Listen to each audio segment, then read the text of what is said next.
जय हिंद दोस्तों, let's study 41 में आप लोगों का स्वागत है। मैं हूं घनश्याम यादव और दोस्तों मेरे द्वारा आप लोगों को ऑल कंपटीशन से संबंधित प्रश्नों को हल कराया जा रहा है, जिसमें सबसे पहले मेरे द्वारा आप लोगों को भारत का प्राचीन इतिहास पढ़ाया जा चुका है और दोस्तों अब मेरे द्वारा आप लोगों को मध्यकालीन भारत के बारे में पढ़ाया जा रहा है, जिसमें हम लोग का जो क्लास चल रहा है प्रेजेंट टाइम में वो है भक्ति आंदोलन।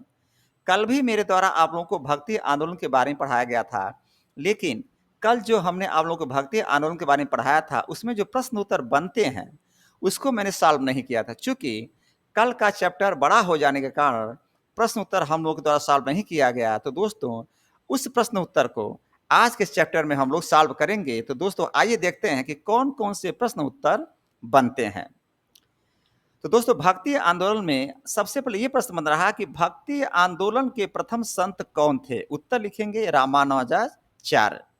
भक्ति आंदोलन के प्रथम संत कौन थे? तो दोस्तों उत्तर लिखेंगे भक्ति आंदोलन के प्रथम संत रामानुजाचार्य हुआ करते थे। और दोस्तों नेक्स्ट क्वेश्चन बन रहा है विष्णु का अवतार किसे माना जाता है? ध्यान देंगे, विष्णु का अवतार किसे माना जाता है? उत्तर लिखेंगे रामानुजाचार्य को। तो प्रश्न आएगा विष्णु का अवतार किसे माना जाता है? आप उत्तर लिखेंगे विष्णु का अवतार रामानुजाचार्य को माना जाता है। और दोस्तों नेक्स्ट क्वेश्चन बना रामानुजाचार्य जी का जन्म कब और कहां पर हुआ था? इसका उत्तर बनेगा 1017 ईस्वी में मद्रास के पेरुम्बर नामक स्थान पर हुआ था।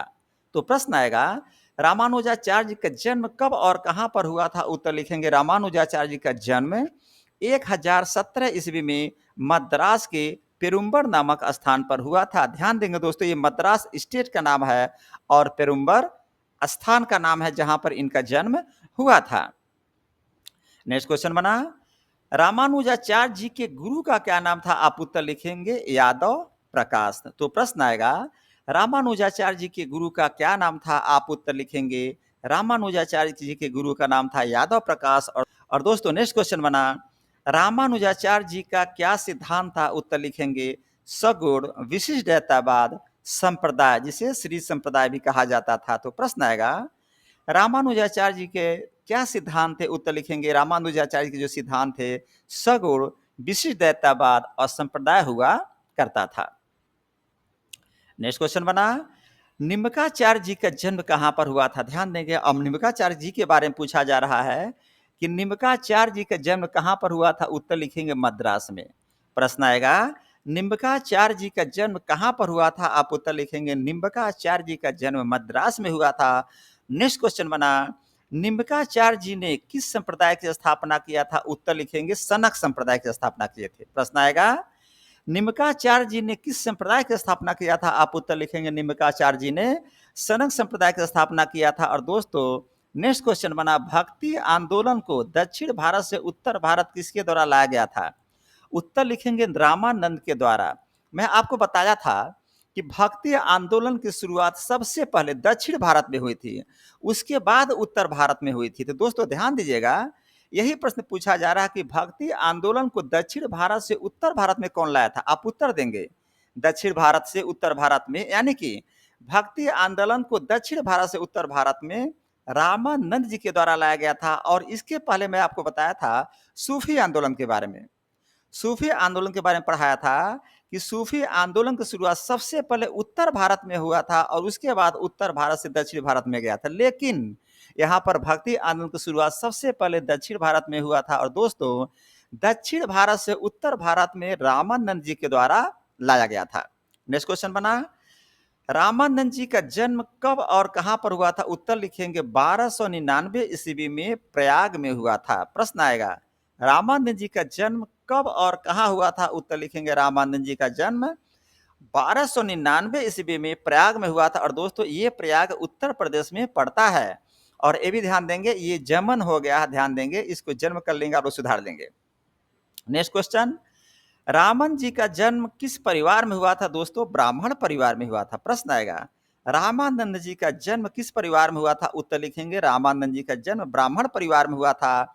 नेक्स्ट क्वेश्चन बना रामानंद जी किसके उपासक थे? उत्तर लिखेंगे राम और सीता के उपासक हुआ करते थे। प्रश्न आएगा रामानंद जी किसके उपासक थे? आप उत्तर लिखेंगे रामानंद जी राम और सीता के उपासक हुआ करते थे। और नेक्स्ट क्वेश्चन बन रहा है, रामानंद जी के शिष्य कौन थे? उत्तर लिखेंगे रैदास और कबीर। ध्यान देंगे, ये प्रमुख शिष्य हुआ करते थे, रैदास और कबीर।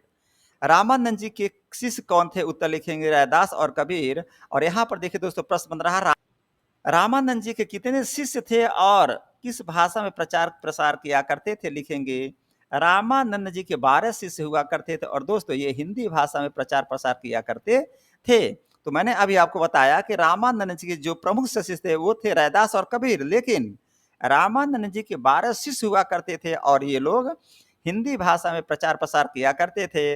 नेक्स्ट क्वेश्चन बना, रामानंद जी की प्रथम महिला शिष्या कौन थी? उत्तर लिखेंगे पद्मावती। तो दोस्तों यहाँ रामानंद जी के प्रथम महिला शिष्य के बारे में पूछा जा रहा है कि कौन थी? आप उत्तर लिखेंगे रामानंद जी के प्रथम महिला शिष्या जो थी वो थी पद्मावती। और नेक्स्ट क्वेश्चन बना, रैदास जी के गुरु का क्या नाम था? उत्तर लिखेंगे रामानंद। अभी मैंने रामानंद जी के बारे में बताया और बताया था कि रैदास और कबीर जो महत्वपूर्ण शिष्य हुआ करते थे, आप यहाँ पर देखेंगे रामानंद जी के जो महत्वपूर्ण शिष्य थे यानी प्रमुख शिष्य थे वो थे रैदास और कबीर। और रामानंद जी के 12 शिष्य हुआ करते थे, प्रमुख शिष्य रैदास और कबीर। और यहाँ पर प्रश्न यही पूछ रहा है, रैदास जी के गुरु का क्या नाम था? आप लिखेंगे रामानंद। तो दोस्तों प्रश्न पूछ रहा है रैदास जी के गुरु का क्या नाम था? आप लिखेंगे रामानंद। और अगला प्रश्न है, रैदास जी किस संप्रदाय से जुड़े हुए थे? लिखेंगे रायदासी संप्रदाय से जुड़े हुए थे। प्रश्न आएगा, रैदास जी किस संप्रदाय से जुड़े हुए थे? उत्तर लिखेंगे रैदास जी रायदासी संप्रदाय से जुड़े हुए थे। और नेक्स्ट क्वेश्चन बना, रैदास जी किसके गुरु थे? उत्तर लिखेंगे मीराबाई के गुरु थे। और दोस्तों मीराबाई को सब लोग जानते होंगे, चूंकि मीराबाई का बहुत ही अच्छी कहानी है जो कि कृष्ण भक्ति से जुड़ी हुई है। तो दोस्तों प्रश्न आएगा, रैदास जी किसके गुरु थे? उत्तर लिखेंगे रैदास जी मीराबाई के गुरु हुआ करते थे। और नेक्स्ट क्वेश्चन बना, कबीर दास किस प्रकार के संत थे? लिखेंगे निर्गुण संत। मैंने बताया था कि सगुण संत हुआ करते थे और निर्गुण संत। तो यहाँ पर प्रश्न पूछ रहा है कबीर दास किस प्रकार के संत थे? आप उत्तर लिखेंगे कबीर दास जी निर्गुण संत हुआ करते थे। और नेक्स्ट क्वेश्चन बन रहा है, कबीर दास जी के गुरु का क्या नाम था? उत्तर लिखेंगे रामानंद। प्रश्न आएगा, कबीर दास जी के गुरु का क्या नाम था? आप उत्तर लिखेंगे कबीर दास जी के गुरु का नाम था रामानंद। और दोस्तों नेक्स्ट क्वेश्चन बना, कबीर दास जी का जन्म कब और कहां पर हुआ था? उत्तर लिखेंगे 1440 ईस्वी में वाराणसी में हुआ था। और ये भी ध्यान देंगे ये वाराणसी उत्तर प्रदेश में पड़ता है। तो प्रश्न आएगा, कबीर दास जी का जन्म कब और कहां पर हुआ था? उत्तर लिखेंगे कबीर दास जी का जन्म 1440 ईस्वी में वाराणसी में हुआ था। और नेक्स्ट क्वेश्चन बना, कबीर दास जी की मृत्यु कहां पर हुआ था और कब हुआ था? तो दोस्तों 1510 ईस्वी में मगहर में हुआ था। और ये भी ध्यान देंगे ये जो मगहर स्थान है ये भी उत्तर प्रदेश में पड़ता है। तो प्रश्न आएगा, कबीर दास जी का मृत्यु कब और कहां पर हुआ? लिखेंगे कबीर दास जी का मृत्यु 1510 ईस्वी में मगहर में हुआ था। तो दोस्तों कबीर दास जी का जन्म वाराणसी में हुआ था उत्तर प्रदेश में, कबीर दास की मृत्यु भी मगहर में हुआ था उत्तर प्रदेश में, यानी कि जन्म भी उत्तर प्रदेश में हुआ था और मृत्यु भी उत्तर प्रदेश में हो गई थी। नेक्स्ट क्वेश्चन बना, कबीर दास जी किसके समकालीन थे? उत्तर लिखेंगे सिकंदर लोदी के समकालीन थे। प्रश्न आएगा, कबीर दास जी किसके समकालीन थे? उत्तर लिखेंगे कबीर दास जी सिकंदर लोदी के समकालीन थे। नेक्स्ट क्वेश्चन बना, कबीर दास जी के शिष्यों ने कबीर दास जी के बाणियों का संग्रह किस ग्रंथ में किया था? उत्तर लिखेंगे बीजक नामक ग्रंथ में किया था। दोस्तों ध्यान देने योग्य बात है कि कबीर दास जी ने अपने कुछ नहीं लिखा, उन्होंने जो कहा अपने मुखार बिंदु से उनके शिष्यों ने लिख डाला। और कहाँ लिखा? एक ग्रंथ है जिसका नाम है बीजक, यानी कि इनके शिष्यों ने जो भी लिखा बीजक नामक ग्रंथ में लिखा। तो प्रश्न यही पूछा जा रहा है, कबीर दास जी के शिष्यों ने कबीर दास जी के बाणियों का संग्रह किस ग्रंथ में किया था? लिखेंगे बीजक नामक ग्रंथ में किया था। नेक्स्ट क्वेश्चन बना, बीजक नामक ग्रंथ के कितने भाग थे और कौन कौन उसका नाम हुआ करता था? लिखेंगे 3 भाग हुआ करता था दोस्तों, साखी, सबद और रामायणी। तो प्रश्न पूछेगा बीजक नामक ग्रंथ के कितने भाग हुआ करते थे और उनके कौन कौन से नाम थे? उत्तर लिखेंगे बीजक नामक जो ग्रंथ था दोस्तों उसके 3 भाग हुआ करता था, साखी, सबद और रामायणी।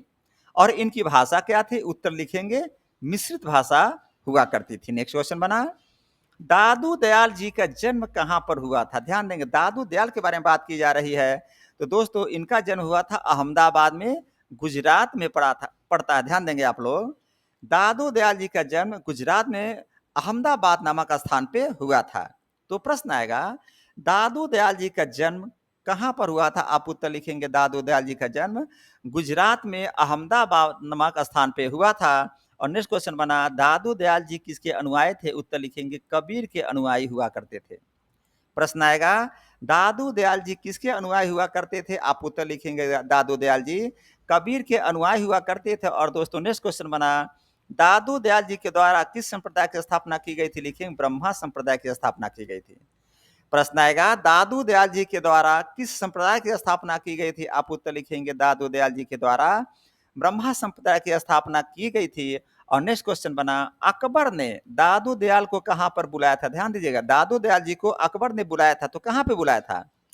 फतेहपुर सीकरी में बुलाया था। प्रश्न आएगा, अकबर ने दादू दयाल को कहां पर बुलाया था? आप उत्तर लिखेंगे, अकबर ने दादू दयाल को फतेहपुर सीकरी में बुलाया था।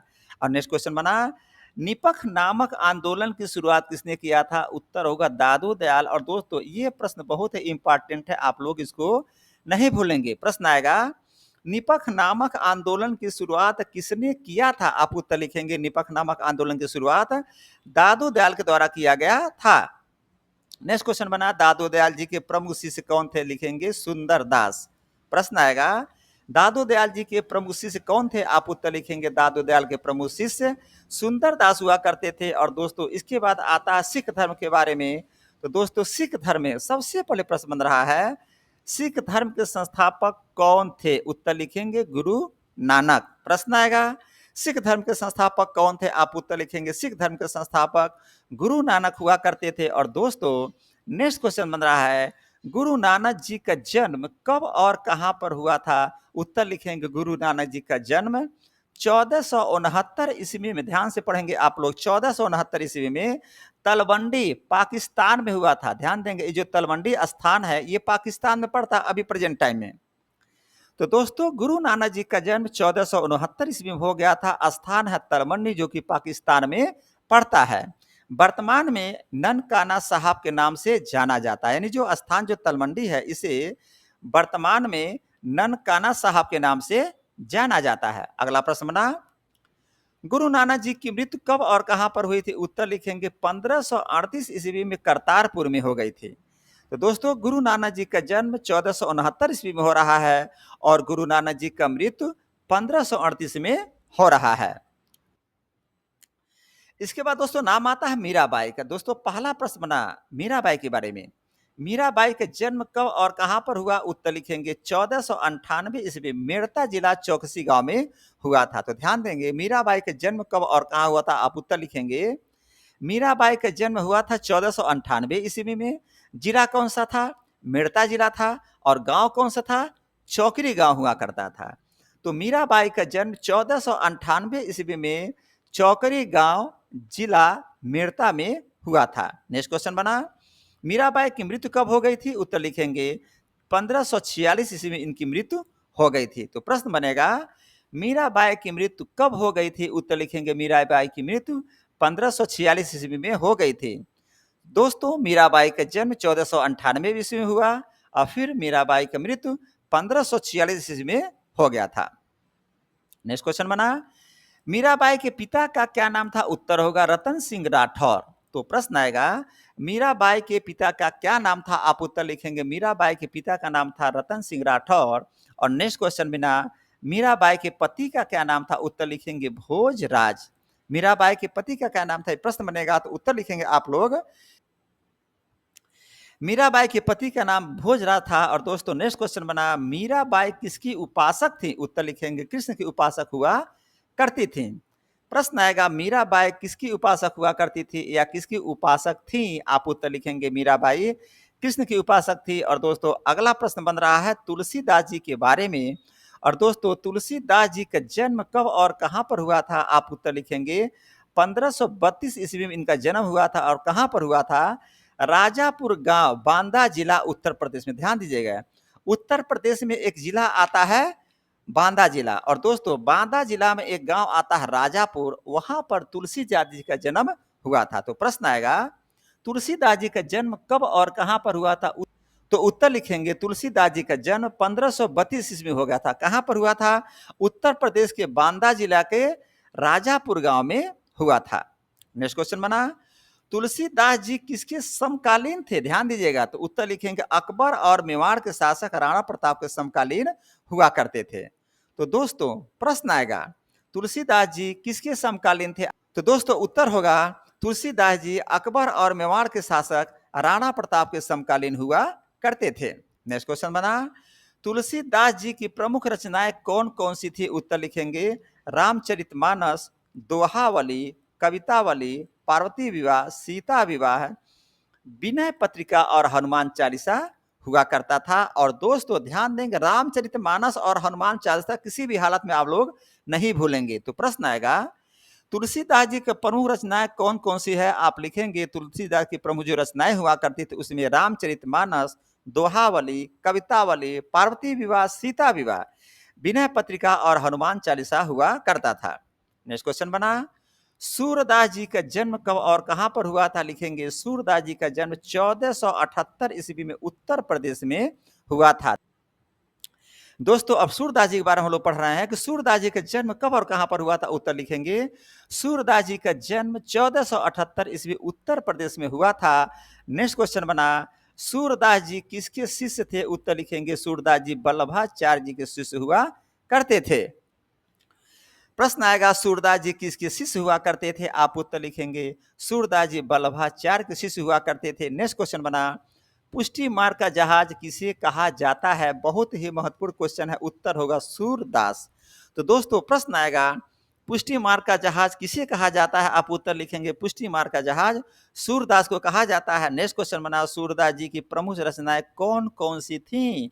आप उत्तर लिखेंगे सूरसागर, साहित्य लहरी और दोस्तों सुर सरावली हुआ करती थी। तो प्रश्न आएगा सूरदास जी का प्रमुख रचनाएं कौन कौन सी है? आप उत्तर लिखेंगे सूरसागर की जो प्रमुख रचनाएं थी सूरसागर, साहित्य लहरी और सुर सरावली हुआ करती थी। नेक्स्ट क्वेश्चन बना, चैतन्य महाप्रभु जी का जन्म कब और कहां पर हुआ था? उत्तर लिखेंगे चैतन्य महाप्रभु जी का जन्म नदिया में हुआ था। ध्यान देंगे नदिया में, जो कि वेस्ट बंगाल में पड़ता है। वेस्ट बंगाल क्या है? स्टेट है। और 1486 ईस्वी में इनका जन्म हुआ था। तो प्रश्न आएगा चैतन्य महाप्रभु जी का जन्म कब और कहां पर हुआ था? आप लिखेंगे चैतन्य महाप्रभु जी का जन्म 1486 ईस्वी में वेस्ट बंगाल के नदिया वाले स्थान पे हुआ था। नेक्स्ट क्वेश्चन बना, चैतन्य महाप्रभु जी की मृत्यु कब और कहां पर हुई थी? उत्तर लिखेंगे चैतन्य महाप्रभु जी की मृत्यु 1533 ईस्वी में पुरी में हो गई थी।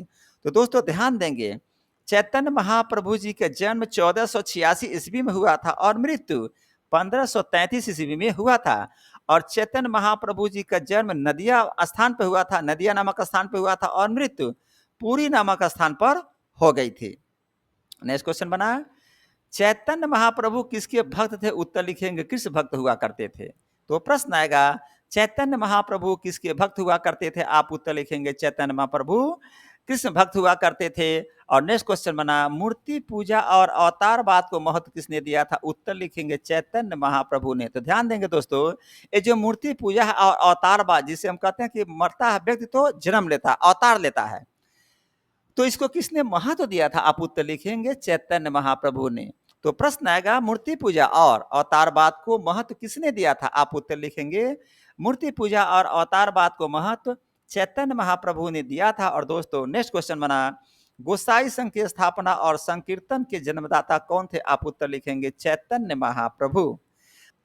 तो प्रश्न आएगा गोसाई संघ की स्थापना और संकीर्तन के जन्मदाता कौन थे? आप उत्तर लिखेंगे गोसाई संघ की स्थापना और संकीर्तन के जन्मदाता चैतन्य महाप्रभु हुआ करते थे। तो दोस्तों आज का चैप्टर यहीं पर समाप्त होता है। आइए एक बार जरा इस चैप्टर को फटाफट क्विक रिवीजन कर लेते हैं। तो दोस्तों मैंने बताया भक्ति आंदोलन के प्रथम संत रामानुजाचार्य हुआ करते थे। रामानुजाचार्य को ही विष्णु का अवतार माना जाता था। और दोस्तों रामानुजाचार्य का जन्म 1017 में मद्रास के पेरुम्बर नामक स्थान पर हुआ था। और दोस्तों रामानुजाचार्य के जो गुरु थे उनका नाम था यादव प्रकाश। फिर मैंने आपको बताया रामानुजाचार्य के जो सिद्धांत थे सगुण, विशिष्टतावाद और संप्रदाय इनका सिद्धांत हुआ करता था। और दोस्तों निमकाचार्य जी का जन्म मद्रास में हुआ था। और दोस्तों निमकाचार्य जी ने सनक संप्रदाय की स्थापना की थी। फिर मैंने आपको बताया भक्ति आंदोलन को दक्षिण भारत से उत्तर भारत में रामानंदाचार्य के द्वारा लाया गया था। और दोस्तों रामानंद जी का जन्म 1299 ईस्वी प्रयाग में हुआ था। फिर मैंने आपको बताया रामानंद जी का जन्म ब्राह्मण परिवार में हुआ था। और दोस्तों रामानंद जी राम और सीता के उपासक हुआ करते थे। फिर मैंने आपको बताया रामानंद जी के जो शिष्य हुआ करते हैं रैदास और कबीर, जो कि महत्वपूर्ण शिष्य हुआ करते थे। और इनके दोस्तों 12 शिष्य थे। और इनके जो शिष्य थे इन्होंने प्रचार प्रसार जो किया था वो हिंदी भाषा में किया था। रामानंद जी की जो प्रथम महिला शिष्या हुआ करती थी उनका नाम था पद्मावती। और दोस्तों रैदास जी के गुरु का नाम रामानंद हुआ करता था। और दोस्तों रैदास जी रायदासी संप्रदाय से जुड़े हुए थे। फिर मैंने आपको बताया रैदास जी मीराबाई के गुरु हुआ करते थे और कबीर दास निर्गुण संत हुआ करते थे। फिर मैंने आपको बताया कबीर दास जी के गुरु का नाम रामानंद था। और दोस्तों कबीर दास जी का जन्म 1440 ईस्वी में वाराणसी में हुआ था। फिर मैंने आपको बताया कबीर दास जी का मृत्यु 1510 ईस्वी मगहर में हुआ था। और दोस्तों कबीर दास जी सिकंदर लोदी के समकालीन हुआ करते थे। और दोस्तों जो कबीर दास जी के शिष्य हुआ करते थे उन्होंने उनके बाणियों को बीजक नामक ग्रंथ में संग्रह किया था। और जो बीजक नामक ग्रंथ था वो 3 भागों में बटा था, साखी, शबद और रामायणी। और इनकी जो भाषा हुआ करती थी वो दोस्तों मिश्रित भाषा हुआ करती थी। फिर मैंने आपको बताया दादू दयाल जी के बारे में। तो दोस्तों फिर मैंने आपको बताया दादू दयाल जी का जन्म गुजरात के अहमदाबाद में हुआ था। और दादू दयाल जी कबीर के अनुयायी हुआ करते थे। फिर मैंने आपको बताया दादू दयाल जी के द्वारा ब्रह्मा संप्रदाय की स्थापना की गई थी। और अकबर ने दादू दयाल को फतेहपुर सीकरी बुलाया था। फिर मैंने आपको बताया निपक नामक जो आंदोलन की शुरुआत की गई थी वो दादू दयाल जी के द्वारा ही की गई थी। और दोस्तों दादू दयाल जी के जो प्रमुख शिष्य हुआ करते थे उनका नाम था सुंदर दास। फिर मैंने आपको सिख धर्म के बारे में बताया कि सिख धर्म के संस्थापक गुरु नानक हुआ करते थे। और दोस्तों गुरु नानक जी का जो जन्म हुआ था 1469 ईस्वी में तलवंडी यानी कि पाकिस्तान में हुआ करता, जो कि वर्तमान में ननकाना साहब के नाम से जाना जाता। फिर मैंने आपको बताया गुरु नानक जी की मृत्यु 1538 ईस्वी में करतारपुर में हो गई थी।